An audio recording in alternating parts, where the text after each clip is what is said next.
Joseph Vijay எனும் நான்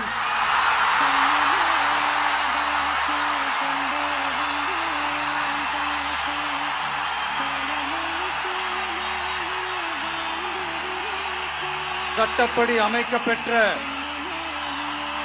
இந்திய அரசியல் அமைப்பின்பால்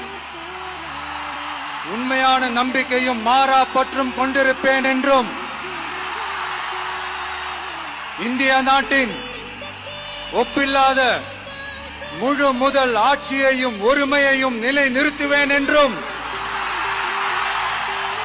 தமிழ்நாட்டு அரசின் முதலமைச்சராக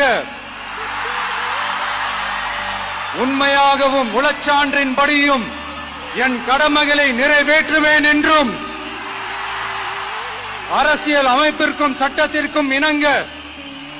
அச்சமும் ஒருதலை சார்பும் இன்றி விருப்பு வெறுப்பை விலக்கி பலதரப்பட்ட மக்கள் அனைவருக்கும் நேர்மையானதை செய்வேன் என்றும் ஆண்டவன் மீது ஆணையிட்டு உறுதிமொழிகிறேன்.